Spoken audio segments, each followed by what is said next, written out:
guys, Max and Max's Models here, getting the Mustang out for one last ride before the cold weather sets in for a while. Beautiful down here in Florida today. Anyway, I've been working on the Skycrane this morning, primarily painting the engines, and that's a little bit of a trick because every resource photo I have disagrees with the other resource photo. And the pictures from Vietnam, particularly Phu Bai, are my primary reference. And they have proven that, of course, this wasn't a tactical helicopter, so a lot of the stuff is copper or brass colored. You see the heat that's affecting the exits of the exhaust and everything. It all makes for an interesting and complex paint job. Glad I got those 4 engines to play around a little bit. But the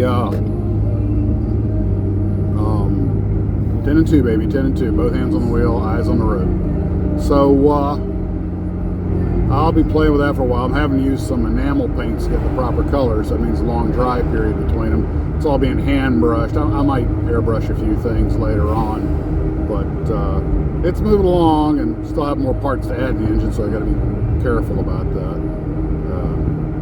It's a little difficult to pre-paint the parts and then glue them on because you wind up getting glue and paint mixed together everywhere. But we'll see how it goes. It's a very interesting model, learning a lot about the helicopter itself, and having a good time, doing little bits and pieces each day, not trying to push it, because obviously this is not the kind of kit you rush.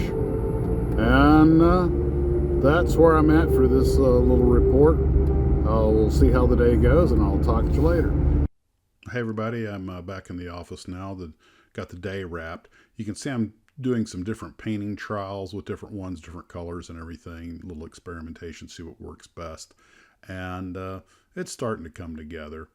I have found that the copper works really good. The enamel copper, it brings out that copper look, and then once that hardens, I can paint over it.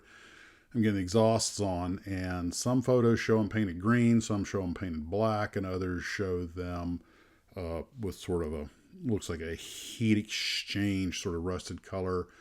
Playing with a couple of different colors with the intakes. These are brush painted. They really don't look as good as I would like. I've also rattle canned a couple of others to see which look better, but honest, none of them really look quite as good as I thought they would. But getting the pipes and hoses and everything painted, and using some clear blue to add some of the heat effect, watering it down, and it's sort of working okay. I'm not too disappointed.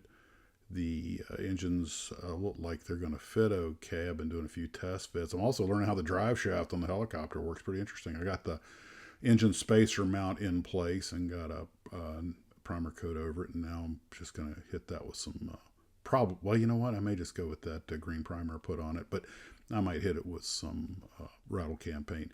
Also trying a few weathering techniques, and again, the photos disagree. Some of them show these filters or exhausts as being very gummed up and faded, and others are showing them like bright new. I guess it just depends on when the photo was taken, the work the crew chief had been doing.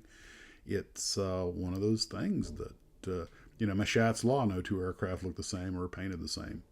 But on the other hand, that means it's kind of hard to do it wrong, since just about every way I'm doing it is right somewhere. What's that old song? It's 5 o'clock somewhere.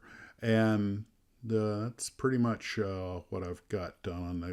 Since I'm using enamel, I'll have to stop here and let everything harden overnight. And we finally got the holiday decorations down, so the pilot room is back to normal and looking like a pilot room. All right, well, guys, you know what? I think I will go back to Mustang Max. Model on.